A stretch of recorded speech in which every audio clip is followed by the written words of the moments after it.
Hey guys, welcome back. Tisha here, back with another recap of PolyFamily Season 1, Episode 4, Oh My Quad.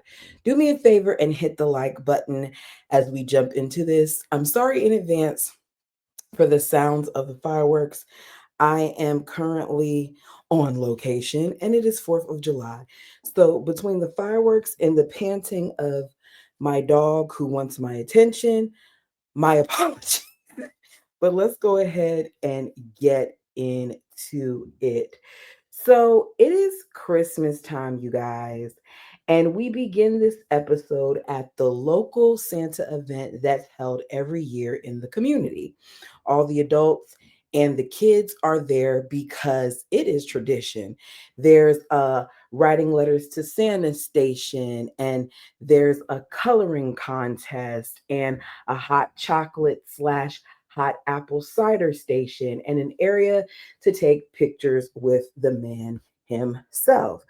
Tyler tells us that it's not fixed, but his relationship with Sean is better. They need to remember that they created this beautiful family together, so they're going to need to work on it together. Sean tells us that he doesn't know what Tyler will do, that he could go and get a paternity test done and take all the kids from him, but that he's hoping that he doesn't. I feel like Sean has this way of continuing to make it seem like Tyler just takes the kids out of nowhere or claims that he will, and he leaves out certain things. He always tries to make himself seem like he's a victim, but the same way that he can go and get a paternity test done, so could Sean. So are you worried about it because you know if he does it, that it's going to come out that, I don't know, these kids aren't biologically yours? I think that's the real issue. So we see Sean introduce his wife and girlfriend to some of the gentlemen at the event. They clearly, in my opinion, do this for a reaction because there's no need to introduce each other like that. Like, you introduce your wife and let Tyler introduce his. The man do not care about their whole dynamic. They thought that it was a joke at first, but once they saw that this is really a poly family, they really don't care. They just make it known that it's not for them. One of the guys says that as far as he sees it, the kids have two dads and two moms, and that makes for a good life. He says that he also has two stepchildren that he loves like they're his own, so he gets it. Tyler tells us that he wishes that their situation had some protections for not just them, but for Taya and Sean as well under the law, the way that step parent situations do. And I'm not sure about that. Like, how much of a protection is there for parents that aren't biologically the parents of these kids? Like, I don't know how that works. If you know it, put it down below. So, in another section of the room, we see that Sean has this shirt on that says Big Daddy Claus. It's a sweatshirt, and Taya has her very mama, I'm scared, very Merry Mama sweatshirt. He tells us, Sean does, that before all of the holiday situations, that it looked very different when it came to the way things were before they got with Tyler and Alicia. Holidays look different for him and Taya. I don't understand why they look so different because we've read online that Sean has other children. Why aren't you involved with your other children? Why were you not involved with your other children before you decided to make this 2 hour move from Portland to where they are in Oregon? It's like he's talking as if he just became a parent when he joined this family, when we now know that he's been a parent this entire time, or at least that he contributed his specimen to create life, right? So he is going out of his way to make it look like these are his only children. And for me, that is a problem. It's like he doesn't acknowledge that he has other kids from a previous relationship. And I don't know why TLC is doing that. Is it that the mom or mother said you can't? Like, because what difference does it make? As long as you're not saying who the kids are, I don't see the problem.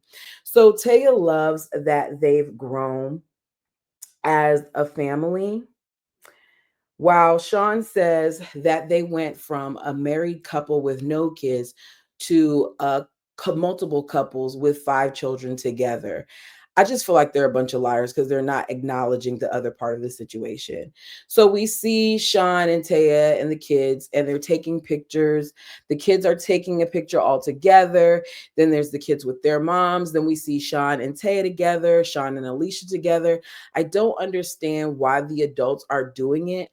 I feel like they have this way of making it about them, even when it shouldn't be. Like, let's keep this about the kids. Let's focus on the fact that we're, I don't know, celebrating the kids and trying to create moments with them. So, back at home, I don't know if it's the same day or another day, the kids are playing. Alicia says that their 2-year-olds may not even be biologically brothers, but they are brothers. They are a family. They're raising them as such. Taya says that when we were pregnant with toddlers, we talked about some of the legal protections for all of our kids, for all of us parents.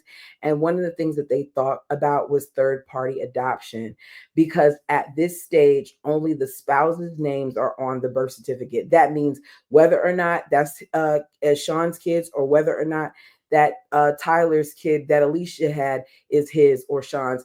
His name is on Alicia's son's birth certificate because he's married to her, and Sean's name is all of Taya's birth certificates because he's married to her. They're acting like they don't know who to address this with, who to handle this situation with. An adoption agency is mentioned.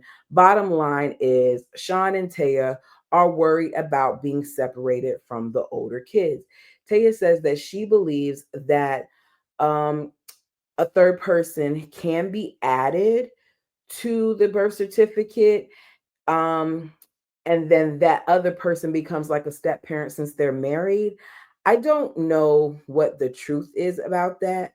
I personally don't like that they are making these decisions for the children at this stage. I do not think they should.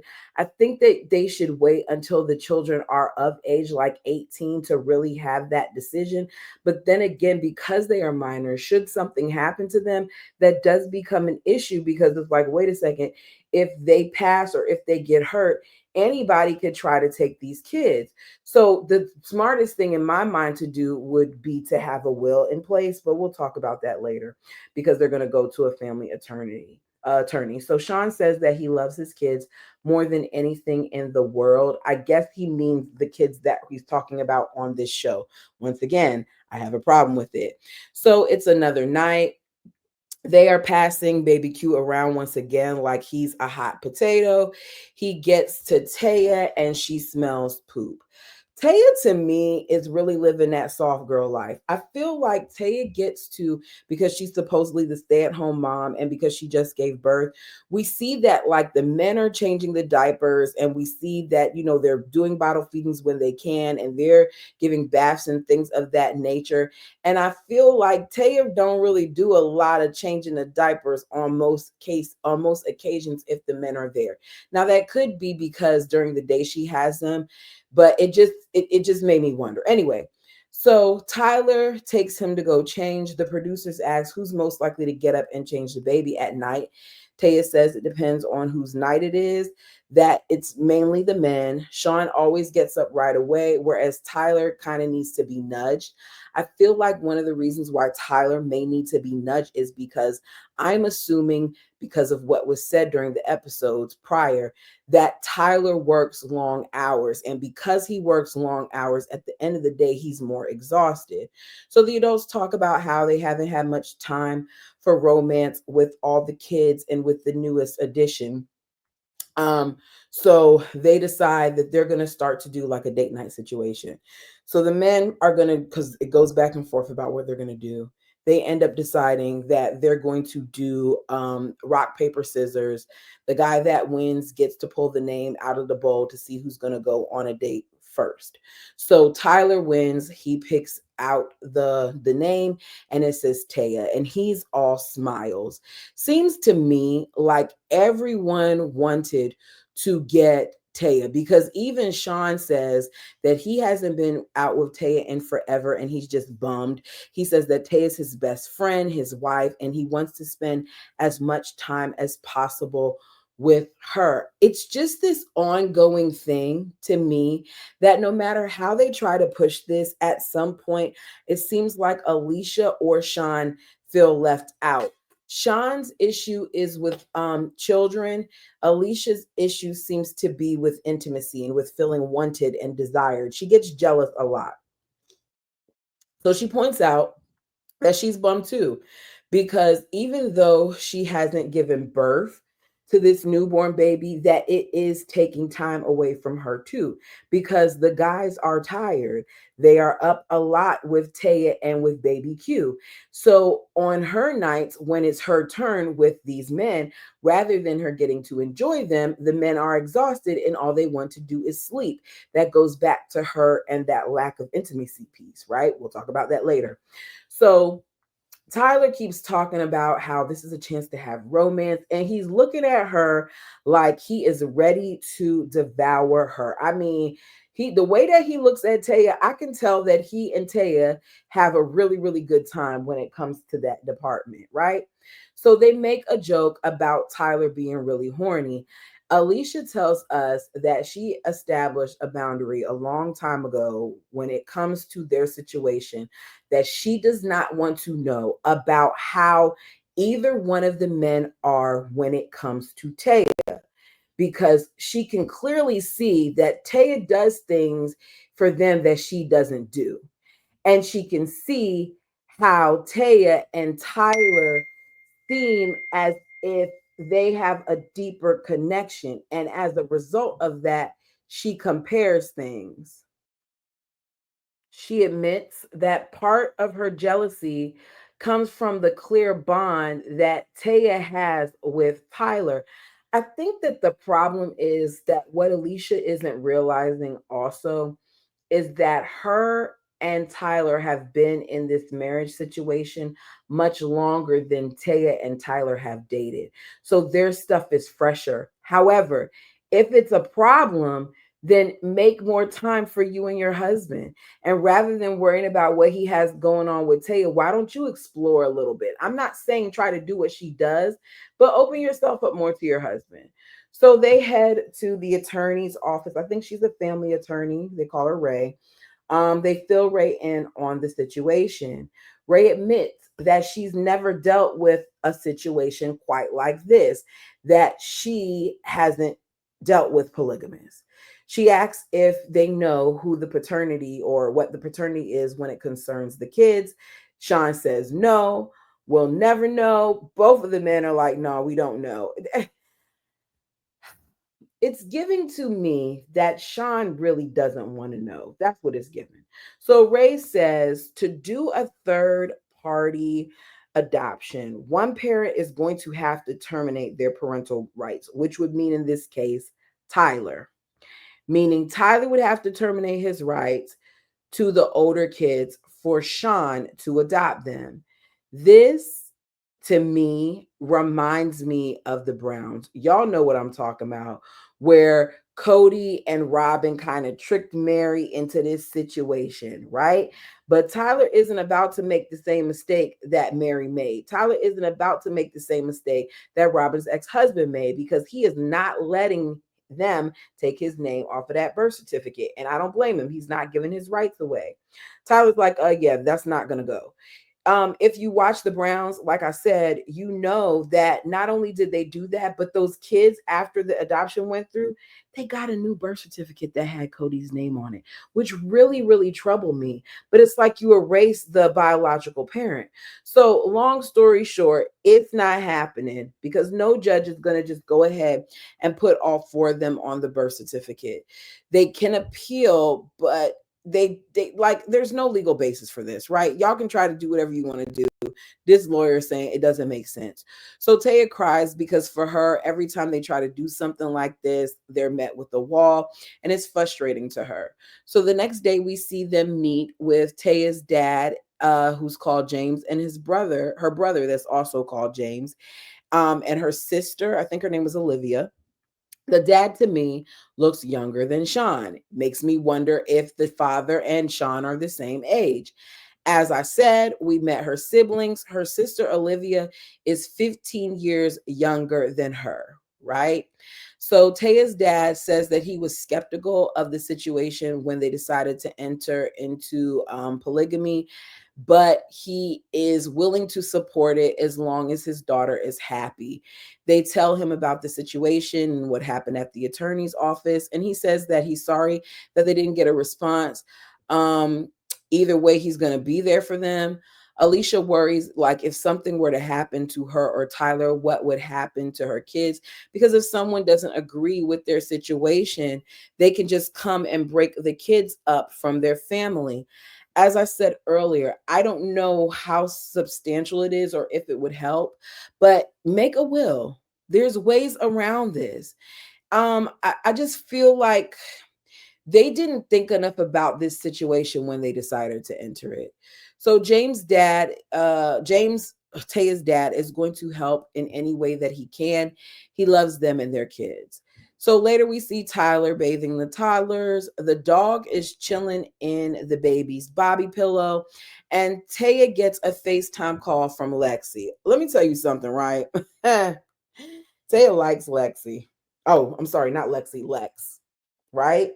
She's calling her one of her friends. She says they talk every day, that they had an instant connection, that they both have 5 kids, that they're both pan and they're both poly. And you don't find a lot of people who are like that. She's been a really good friend that has supported her through it all. That's during her pregnancy and after her pregnancy. So Taya wishes that they could date each other, but it's against the rules. By the time that she met Lex, she was already in this closed off quad situation, which she sounds like she's bummed about it. They live 12 hours away, so it's hard. As I said last episode, in my opinion, Taya wants more. She wants so much more than just this situation with this husband and wife and her husband. She wants a woman, and she very much so seems attracted to Lex because they are flirting on this FaceTime call about how if she drinks more water and gets so many stickers, then she'll come to see her and things of that nature. So this is going to be interesting to see how this plays out. So we see Tyler and Taya prepare to go on their overnight date to the coast, which is an hour away. Um, it looks like they have a beautiful destination, but it is raining as they get there. While en route, there's a lot of suggestive talk, there's a lot of flirting, but it feels a little awkward to me because Tyler is trying too hard. Tyler is so ready to jump this woman's bones that he doesn't know what to do with himself, which makes me wonder if he had relations with Alicia, because why are you so eager to have sex with this woman, right? And it's not just intimacy, literally, he wants to have sex. So Taya says Tyler is the most romantic person that she's ever dated, which says a lot because that means that for her, he does more for her than her husband. Alicia says that she knows that Taya deserves this, but a part of her is still jealous because she wants that level of romance that Taya is getting, the level of romance that Tyler gives to Taya. I personally will want to go away too. I would hate this dynamic. Tyler can't wait to arrive at their destination. He's so eager that to me, he's coming off as thirsty, as being parched. While she is nervous and she seems overwhelmed, she says she has healed, that she does know that she got approval from her doctor to do something, but it's a little struggle for her because she doesn't know if she's ready to be intimate with him. And for her and him, they connect through being intimate. I don't understand why the only way that she's speaking is if they only can be intimate if there's penetration there. I don't like it. And I also don't like the fact that that's what bonds y'all. Like, why can't y'all be bonded over something else other than intimacy? I feel like there's a level of depth there that's lacking, but that's just my opinion. Tell me yours. So as soon as he gets there, he's ready to go to the bedroom. The place doesn't even look that big. Like, this is a small place. I don't understand why he didn't get a hotel, because their room looks small, right? Why didn't you take her out for dinner or get her a couple's massage or something like that? You just set up this thing at the house and y'all are going to stay there all night. Doesn't seem great to me. Y'all could have did that at home. So back at the house, Alicia is stuck with the five kids and Sean. She suggests to Sean that they should get a second opinion about the adoption situation, that it won't hurt to. And Sean tells us that the kids mean everything to him and he will never stop fighting for them. Did you fight for your own? Did you? Because to me, the fact that you keep saying stuff like this, knowing what we know, comes across as fake. So at date night, Tyler has blindfolded Taya, who is completely overwhelmed. He has rose petals on the bed for her and some candles and this body paint. And he says their relationship is intense and it's passionate. She is looking at this, overwhelmed by how fast he's moving and the fact that you basically are making it known what you want to transpire here. And she ends up going into the bathroom and she's crying. He's outside the door asking what's wrong, saying, I love you, saying he doesn't know what he did wrong here. Let me help you. You are treating her like she is an object. You are treating her like she is a piece of meat. Chill out and just let the night happen. She tells him that she feels overwhelmed. She tells us that she doesn't feel sexy with her new body. He tells her that they can just spend quality time together. There's no pressure. So instead of body painting one another, they come out, sit on the couch, and do Chubby Bunny, which makes her laugh, makes her feel more comfortable. Even though I felt like he was being thirsty, I do like the way that he supported her in this moment and he gave her what she needed. So she tells us that she's glad that he has given her grace here. And it's assumed that they end up having relations because later on the next day, she tells us that it just needed her to not feel pressured. And when she didn't feel pressure, she was ready to go. So it's the next morning. Alicia and Sean are back at their house, ready for their spouse's arrival. Alicia tells us that after last night, she no longer misses having a little baby because she just had to keep waking up with this baby and she doesn't miss that. So Taya walks in the door, kisses Sean. Alicia hands off the baby, saying, he's ready for you. And Sean tells Taya, oh, yeah, baby Q is mad at you. More like you might be upset with her. Don't guilt her. Don't do it. Because you try to seem like it was a joke, but I don't feel like it is. Y'all tell me what you think. Maybe I'm reaching. So Alicia's like, don't say that. Tyler goes over to Alicia, kisses her, and tells her that he appreciates her. Then Tyler starts telling the group about how the body paint that he had, he was licking it off of Taya's arm. And I'm just like, why, Tyler? Why? You know that Alicia doesn't want to hear about your intimacy. So why are you doing that in this moment? Alicia's looking at him like he's crazy. And she's like, okay, yeah, I don't want to hear this. It bothers me. Sean's like, well, it doesn't bother me. In confession, she asks Tyler, why would he do that? He's like, intimacy doesn't mean that we had sex. The point is that Alicia made it clear she doesn't want to hear about your sex life. He says, well, I wasn't saying intimacy like saying that we had sex. Tyler says, I can talk openly with Sean and Taya. I'm just not used to having to not, do that.